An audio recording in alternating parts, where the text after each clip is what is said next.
South beat நேயர்களுக்கு வணக்கம். இந்த நேர்காணலில் நாம் சிந்திக்க போவர் திராவிட வெற்றி கழகத்தின் முதன்மை செயலாளர் திரு வல்லம் பஷீர் அவர்கள்.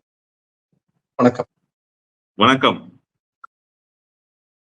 இன்று மதிமுகவினுடைய பொதுச் செயலாளர் திரு வைகோ அவர்கள் மதச்சார்பற்ற முற்போக்கு கூட்டணி திமுக தலைமையிலான கூட்டணியிலிருந்து வெளியேறுவதாக பகிரங்கமாக அறிவித்திருக்கிறார். அது பொதுக்குழுவுக்கு பிறகு அந்த முடிவை எடுத்திருப்பதாக அவர் சொல்கிறார். குறிப்பாக திமுகவில் இருந்து வெளியே வருவது என்று சொன்னவுடன் அந்த அரங்கமே ஆரவாரமாக கையோசையெல்லாம் எழுப்பியெல்லாம் மகிழ்ச்சி அடைந்தாங்க அப்படின்றத பேட்டிகளையுமே அவர் வெளிப்படுத்தியிருந்தார். இன்னொரு புறம் 2 எம்எல்ஏக்கள் அவர்கள் எந்த பதிலும் சொல்ல மாட்டேன்றாங்க, அமைதியா இருக்காங்க. குறிப்பாக சீர்காழி எம்எல்ஏ அவர் செந்தில் செல்வன் அவர் நான் திமுக தான் எடுக்க போறேன்னு போயிட்டாரு. கடையநல்லூர் எம்எல்ஏ ராஜேந்திரன் அவர் நான் மதிமுகவில் தான் நீடிக்கிறேன், மதிமுக எம்எல்ஏவாகத்தான் நான் இருக்கிறேன். ஆனால் நான் ராஜினாமா செய்வதாக ஒரு 6 மாதம் கழித்து அந்த முடிவை தெரிவிப்பதாக அவர் சொல்லியிருக்காரு. இது வருத்தமாக அவர் சொல்கிறாரா அல்லது இந்த செய்தியை எப்படி நம்ம பார்க்கிறது? இன்னொரு சுவாரஸ்யமாக சொல்லியிருக்காரு. குறிப்பாக வாக்குமூலமாகவே அவர் சொல்லியிருக்காரு, முதல்வர் விஜய் அவர்கள் 2 எம்எல்ஏக்களை ராஜினாமா செய்துவிட்டு இடைத்தேர்தலில் நிற்க சொல்லுங்க, நான் அவர்களுக்காக பிரச்சாரம் பண்றேன், நிச்சயமாக வெற்றி பெறலாம் அப்படின்னு அவர் சொல்லியிருக்காரு. அதையும் நான் வெளிப்படுத்தி இருக்கிறேன் அப்படின்னு அவர் சொல்றாரு. எப்படி பார்க்கிறீங்க? விஜய்க்கு கொடுத்த வாக்குறுதியை காப்பாற்ற முடியாமல் தடுமாறுகிறார் வைகோ என்பதுதான் பிரதானமான செய்தி. விஜயை சந்திக்கிற போது குதிரை பேரம் ஒன்று நடந்தது என்று நாங்கள் தான் முதலிலே வெளிப்படுத்தினோம். அதை இன்றைக்கு உண்மை என அவருடைய வாயாலேயே ஒப்புக்கொண்டிருக்கிறார் வைகோ. ஆனா 2 நாளைக்கு முன்னாடி என்ன சொன்னாருன்னா, சத்தியம் தவற மாட்டான் இந்த கோட்டைச்சாமி அப்படிங்கிற மாதிரி வாக்கு தவற மாட்டான் இந்த வைகோவினுடைய கரங்கள் கரைபடியாததுன்னாரு. இன்னைக்கு சொல்றாரு 2 எம்எல்ஏவை ராஜினாமா பண்ணிட்டு போட்டியிட சொல்லுங்க, நான் ஆதரவு தெரிவிக்கிறேன், நான் பிரச்சாரம் பண்றேன் அப்படின்னு சொன்னாருன்னு. அப்போ ஒரு முதலமைச்சர் ஒரு சட்டமன்ற உறுப்பினரை அழுத்தம் கொடுத்து ராஜினாமா செய்ய சொல்வது என்பது முதலில் அரசியல் அமைப்பு சட்டத்தின் ரீதியாக சரியா அப்படிங்கிற கேள்வி இருக்கு. வைகோ இன்னைக்கு சொல்லியிருக்கிற செய்தி ஒன்றும் சாதாரணமான செய்தி இல்ல, அது ஒரு பூதாகரமான செய்தி. திமுக நினைச்சா இப்ப நேரடியாகவே விஜய் மீது வைகோ சொன்னதை வச்சு வழக்கு தொடுக்கலாம். ஆனா என்ன பிரச்சனைன்னா, வைகோ கோர்ட்ல பல்ட்டி அடிச்சிடுவார்.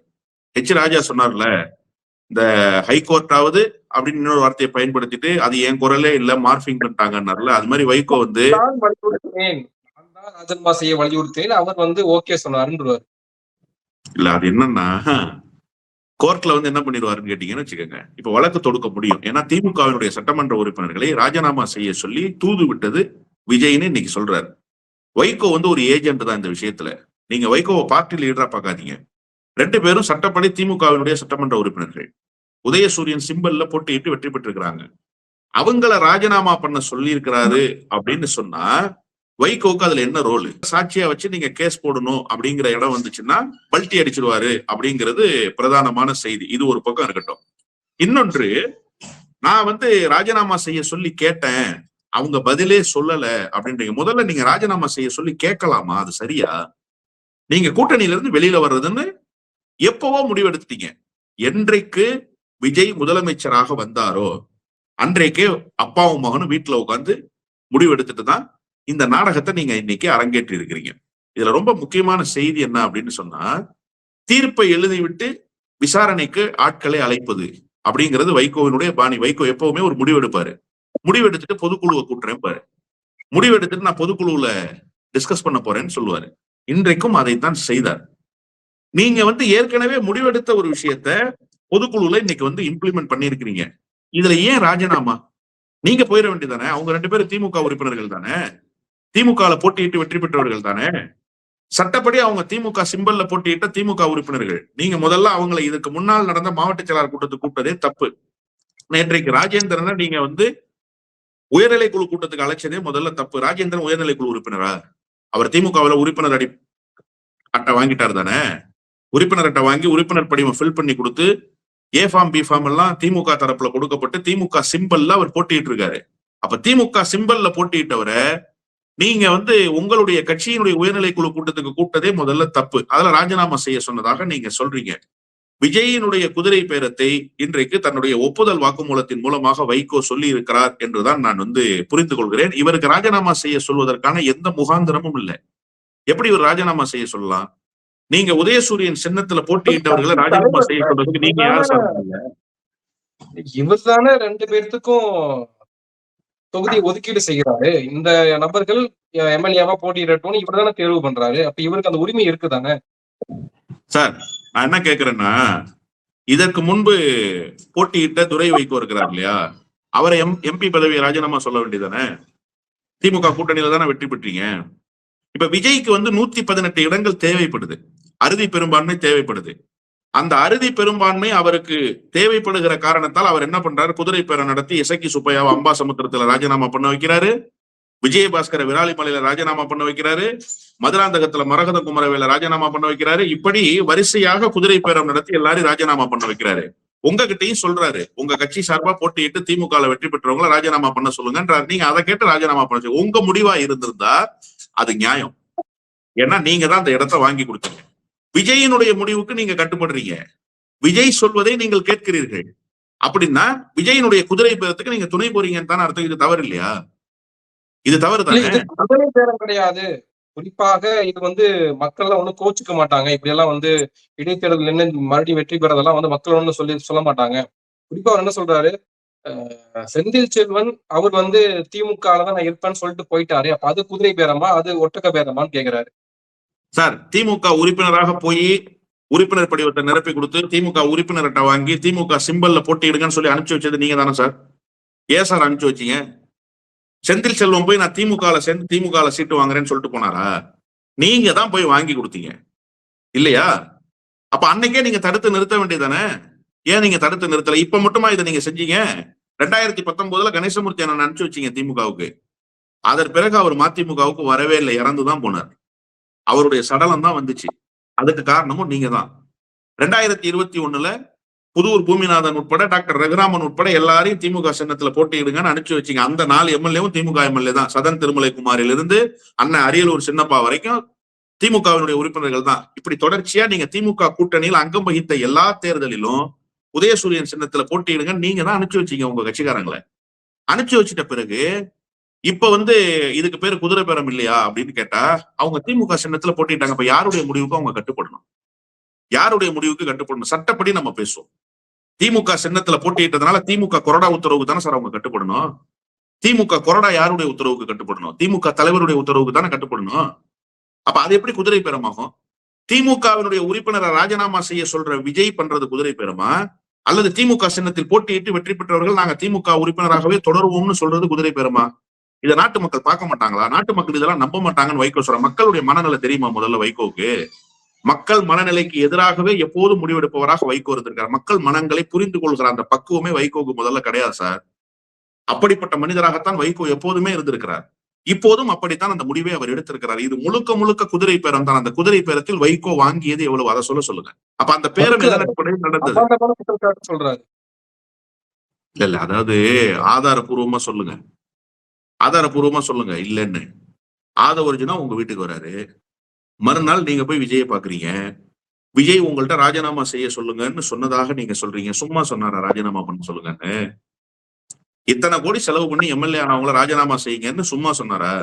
நீங்க தேர்தல் நிதி வசூல் பண்ணீங்கல்ல, அந்த நிதியை யாருக்கு செலவு பண்ணீங்க? யாருக்கு சார் செலவு பண்ணீங்க? இந்த உறுப்பினர்களுக்கு தானே செலவு பண்ணீங்க. மொத்தம் 4 சீட்டு வாங்கி 4 பேருக்கு செலவு பண்ணீங்கல்ல. அந்த காசை கூட நீங்க விஜய்கிட்ட கேட்கலையா? இதெல்லாம் மக்கள் நம்புவாங்களா? இதெல்லாம் மக்கள் நம்புவாங்கன்னு நீங்க நினைக்கிறீங்க? உங்களை பார்த்து சிரிக்கிறாங்க. உங்களுடைய செய்தி ஊடகத்துல வந்தா சமூக வலைதளத்துல கீழே போய் கமெண்ட்ஸை படிச்சு பார்க்க சொல்லுங்க. வைகோவையும் வைகோ மகனையும் கழுவி ஊத்துறாங்க. இதான் இன்னைக்கு வைகோவுடைய நிலைமை. என்னன்னு கேட்டீங்கன்னா, இடம் பேசி புரோக்கர் இல்ல நான் கரெக்டா தான் சொல்றேன். இல்ல சார், நான் பொறுப்பேற்கிறேன் சார் அந்த வார்த்தைக்கு. நான் கரெக்டா தான் சார் சொல்றேன்.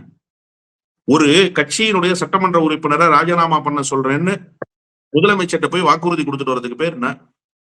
உனக்கும் அந்த கட்சிக்கு என்ன சம்பந்தம்? நீ கூட்டணியில இருந்த அவ்வளவுதானே. நீ எப்படி ராஜினாமா செய்யறேன்னு உத்தரவாதத்தை கொடுத்துட்டு வரலாம்? உங்ககிட்ட எப்படி முதலமைச்சர் உத்தரவாதம் கொடுக்குறாரு நான் கேட்கிறேன். நீங்க யாரு சார்? முதல்ல உங்களுடைய ஆட்களை ராஜினாமா பண்ண சொல்லுங்க அப்படின்னு உங்ககிட்ட எப்படி அவர் சொல்லுவாரு? திமுக சட்டமன்ற உறுப்பினர், சட்டப்படிதான் நான் பேசுறேன். நீங்க கூட்டணி இவருதான் அனுப்பிச்சு வச்சாரு, இவருதான் இடம் வாங்கி கொடுத்தாரு, அந்த கதைலாம் இங்க இல்ல. கோர்ட்டுக்கு அதெல்லாம் நிக்காது. கோர்ட்ல நீதிபதி ஒரே வார்த்தை இதை மட்டும் தான் கேட்பாரு. யோ, திமுக சேர்ந்து திமுக சின்னத்துல நின்று வெற்றி பெற்றிருக்கிறாங்க, அவங்கள முதலமைச்சர் எப்படி ராஜினாமா செய்ய சொல்லலாம்? நான் ராஜினாமா செய்ய சொல்றேன்னு சொல்லிட்டு நீ எப்படி அந்த சட்டமன்ற உறுப்பினர்கள்ட்ட பேசலாம்? பேசுனீங்கல்ல நீங்களே இன்னைக்கு பொதுக்குழுல ஒத்துக்கிறீங்க. சட்டமன்ற உறுப்பினர்கள்ட்ட நான் பேசுறேன், பதிலே சொல்லலன்றீங்க. அப்ப நீங்க பண்ணதுக்கு பேர் என்ன? இந்த 2 எம்எல்ஏக்கள்ல ஒருவர் இடைத்தேர்தல்ல வெற்றி பெற முடியாது அப்படின்னு சொன்ன உடனே, வெற்றி பெற முடியாம போனா போகட்டுமே, ஏன் அண்ணா தோற்கலையா, நானே தோற்கலையா, எனக்காக நீங்க பண்ண மாட்டீங்களான்னு கேட்கிறேன் அப்படின்றாரு. அதாவது மாணவ பருவத்திலேயே வைகோவோடு வந்தவர் ராஜேந்திரன் இதுவரைக்கும் எந்த பதவியும் அனுபவிக்கல. வைகோவோடு கல்லிலும் முள்ளிலும் நடந்து பாதம் தேய்ந்ததுதான் மிச்சம். அவர் மீது எனக்கு மாறுபட்ட கருத்து இருக்கு, அது வேறு. ஆனா உன் கட்சியில படாத பாடுபட்டு ஒருத்தன் சீட்டு வாங்கி நின்று ஜெயிச்சுட்டான். அவன் எம்எல்ஏவா இருக்கணும்ன்ற எண்ணம் உனக்கு வரலையே. நீ என்ன சொல்ற?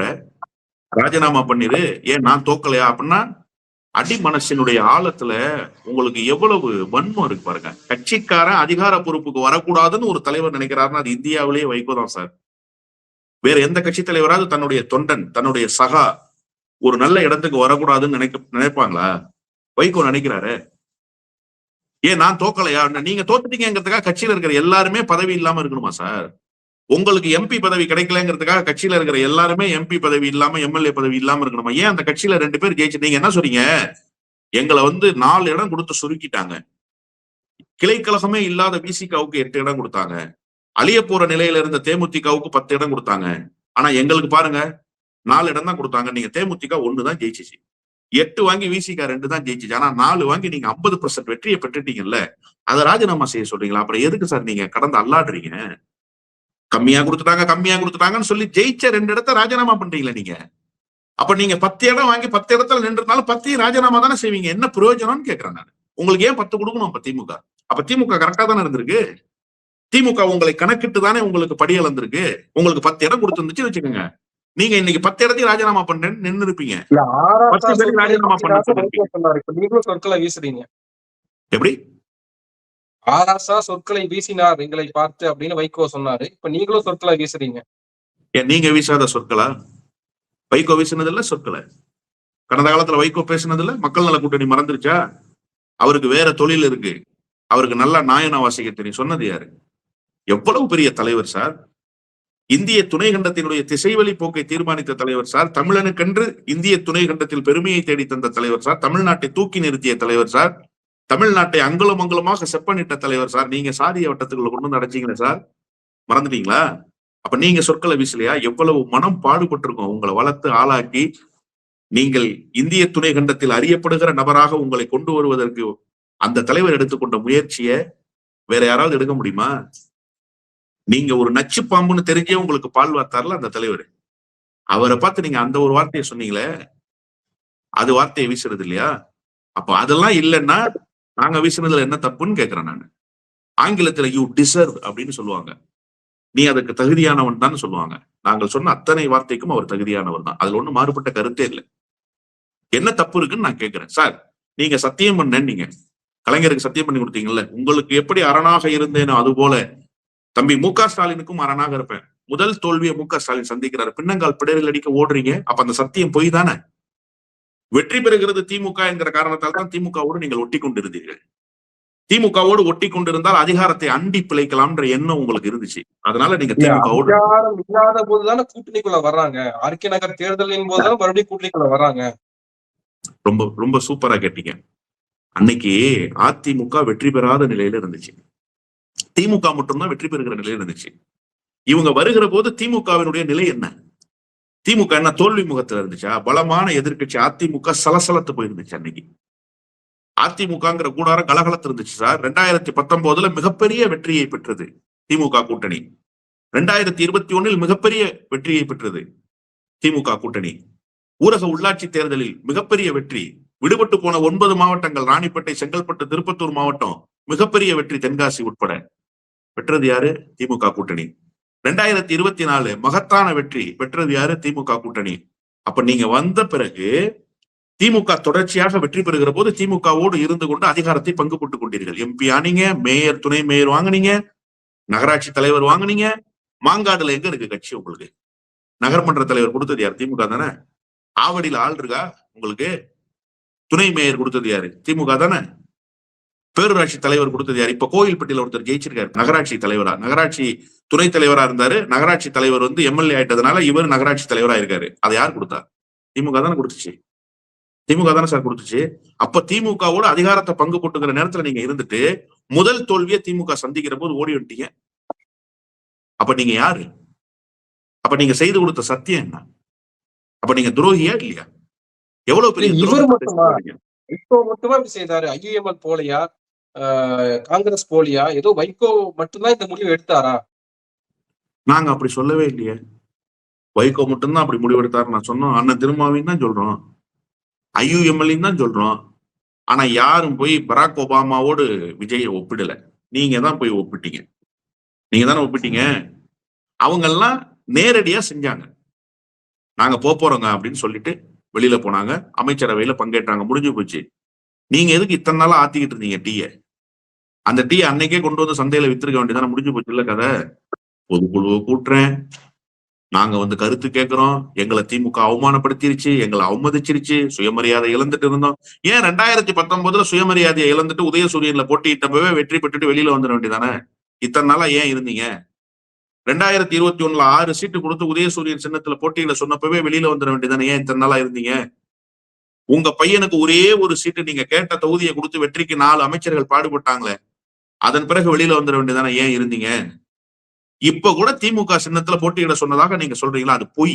நீங்க போய் சொன்னீங்க திமுக சின்னத்திலேயே நான் போட்டியிடுறேன்னு சொன்னீங்க. அதற்கு காரணம் திராவிட வெற்றி கழகம். அதை நான் பல முறை சொல்லிட்டேன், மீண்டும் தேவைப்பட்டால் நான் சொல்றேன். அப்போ நீங்க சொன்னதை திமுக செய்து கொடுத்துச்சு. திமுக ஒருவேளை அழுத்தம் கொடுத்ததாகவே வச்சுக்கோங்க. ஏன் சார் நீங்க அழுத்தத்துக்கு ஆட்பட்டீங்க?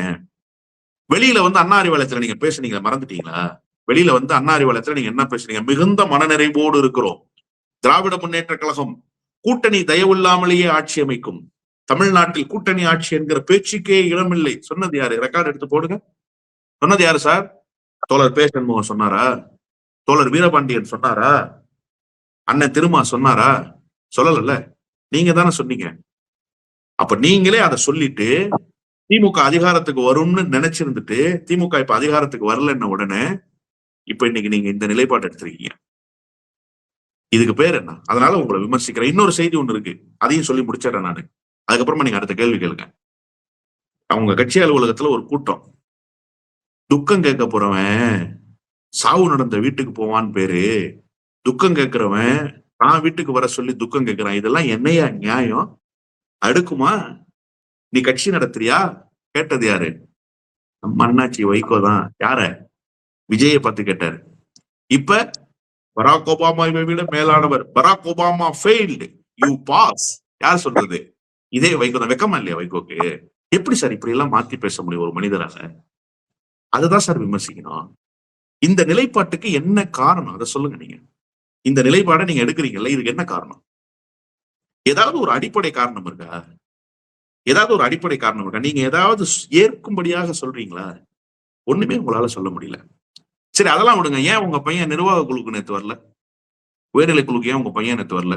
கட்சியில வெற்றி பெற்ற 2 எம்எல்ஏ வரலன்றீங்கல்ல நீங்க. உங்க பையன் எங்க போனார்? இன்னைக்கு கட்சியினுடைய உயிர் நாடி தானே சார் பொதுக்குழு. கட்சியினுடைய உயிர் நாடி தானே பொதுக்குழு. கட்சியினுடைய அடுத்த கட்ட நடவடிக்கைகள் குறித்து ஆய்வு செய்கிற கூட்டம் ஏன் இன்னைக்கு வரல? அதை பத்தி ஏன் நீங்க பேச மாட்டேங்கிறீங்க? முதல்ல உங்க பையனை கட்சிக்கு வர சொல்லுங்க. எம்பி ஆன பிறகு ஓடுறாரு. நான் பொதுவானவன் மனநிலையில் பேசுறேன். பொதுவான மனநிலை நீ பேச முடியாது. நீ மதிமுக எம்பி ஆயிருக்க, நீ மதிமுக முதலமைச்சர். நான் எப்படி என்னுடைய கருத்துன்னு சொல்ல முடியும்? நான் சொல்ற எல்லா கருத்தும் என் கட்சி கருத்து தான். என்னுடைய தனிப்பட்ட கருத்துன்னு சொல்ல முடியாது. ஒரு கருத்தை, ஒரு நிலைப்பாட்டை என்னுடைய நிலைப்பாடுன்னு சொல்ல முடியாது. ஏன்னா நான் சொல்லுகிற எல்லாமும் என் கட்சி சார்ந்ததாகத்தான் இருக்கும், என் தலைவர் சார்ந்ததாகத்தான் இருக்கும். அது மாதிரிதான் நீங்க பேசுற கருத்து. ஆனா உங்க பையன் மட்டும் தனி கருத்துன்னு சொல்றாரு. வேற உங்க கட்சியில யாராவது ஒருத்தர் தனிப்பட்ட முறையில கருத்துன்னு சொன்னா விட்டுருவீங்களா நீங்க?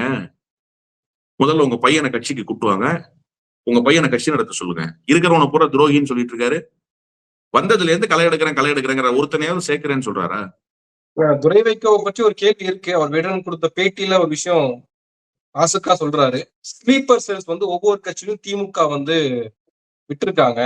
காங்கிரஸ் கட்சியிலயும் திமுக ஸ்லீப்பர் செல்ஸ் இருக்காங்க, மதிமுக ஸ்லீப்பர் செல்ஸ் இருந்தாங்க.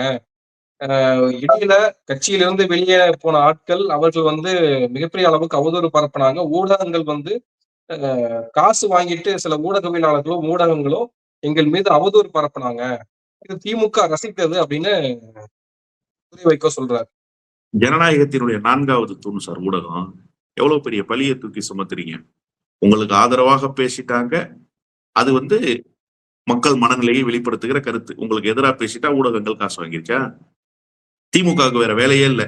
செத்து போய் கிடக்கிற மதிமுகவை பத்தி பேசி அந்த கட்சியை வந்து அழிக்க பாக்குறது தான் திமுகவுக்கு வேலை. செத்த பாம்பை எதுக்கு அடிக்கணும் திமுக? திமுக அது வேலை இல்லை. இன்னொன்னு ஸ்லீப்பர் செல், நீங்க பேரை சொல்ல தைரியம் இருந்தா, முதுகெலும்பு இருந்துச்சுன்னா நீ பேரை சொல்லு, யாரு ஸ்லீப்பர் செல்னு சொல்லு. கட்சியில வந்ததுல இருந்து ஸ்லீப்பர் செல்லு, களை எடுக்க போறேன், துரோகிகள், இப்படியே சொல்லிட்டே இருக்கீங்களா? கட்சியில யாருதான் உங்களுக்கு விசுவாசி? அதை சொல்லுங்க முதல்ல. அது எப்படி உங்க கண்ணுக்கு எல்லாமும் துரோகியாவே தெரியுதான்? கட்சியினுடைய விசுவாசியே தெரியல சார். 32 ஆண்டு காலம் தொண்டை தொஞ்சு போய் கிடக்கான் சார். பொண்டாட்டி தாலியை அடமான வச்சு கட்சி நடத்துறான் சார். மாநாட்டுக்கு ஆள் கூட்டுறதுக்கு படாத பாடுபடுறான் சார். மாவட்ட செயலாளரே இல்ல சார் பல ஊர்ல. ஒன்றிய செயலாளர் இல்ல சார் பல ஊர்ல. கட்சி நடத்துறது எவ்வளவு கஷ்டம். இவரு முந்தானத்து ஒரு ஆர்ப்பாட்டமோ போராட்டமோ ஒண்ணு நடத்திருக்காரு திருச்சியில. அவரோட சொந்த தொகுதி அந்த தொகுதி. அங்க எம்பியா இருக்காரு.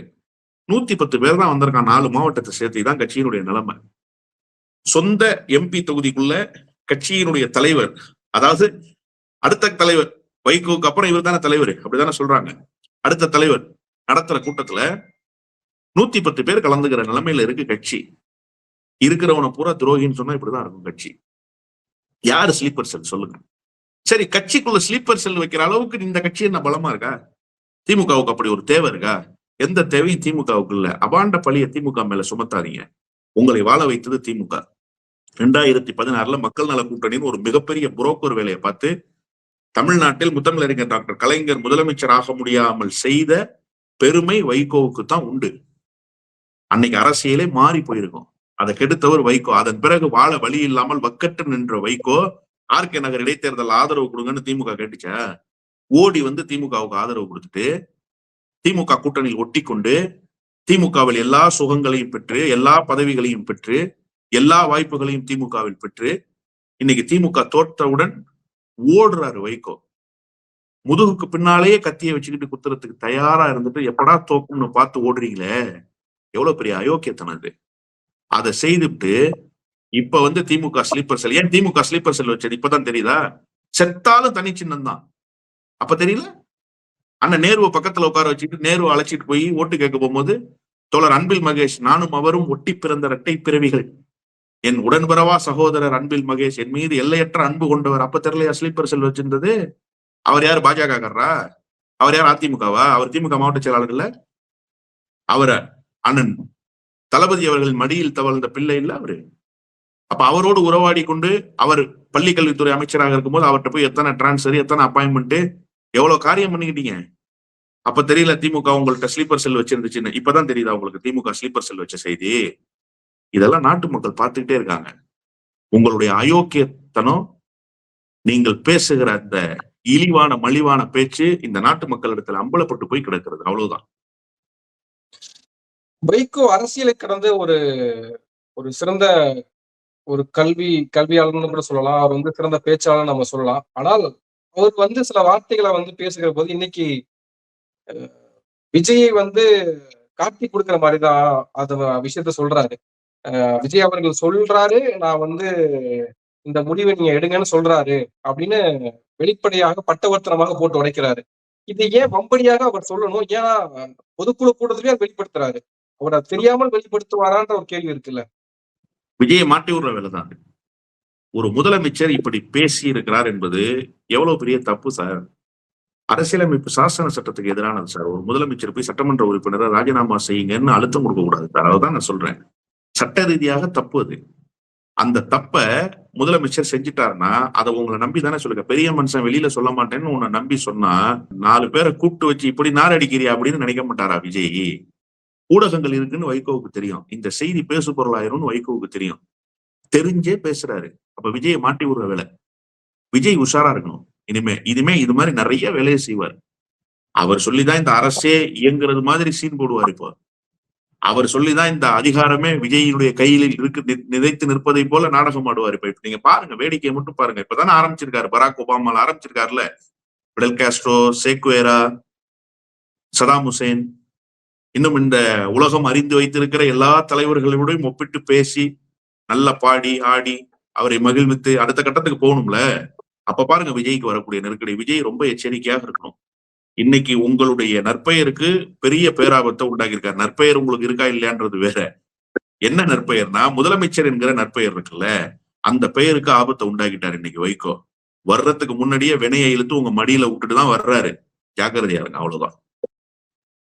இதுல இப்போ வைகோ மதிமுக மட்டும் கிடையாது, விடுதலை சிறுத்தைகள் இருக்கு, நீங்க சொன்னது போல ஐயுஎம்எல்ல இருந்து காங்கிரஸ் கட்சியில இருந்து எல்லாருமே திமுக கூட்டணியிலிருந்து விலகி நாங்க விஜய்க்கு ஆதரவு தெரிவிக்கிறோம், வெளிப்படையாக அவர்களுடைய கூட்டணியில ஆட்சி அதிகாரத்துல அங்கு வகிக்கிறோம் அப்படின்னு சொல்றப்போ, விஜய் அந்த அளவுக்கு நம்பகத்தன்மை வாய்ந்த ஒரு நபராக, ஒரு கரிஷ்மா, ஒரு ஈர்ப்பு சக்தியாக இருக்கிறாரா?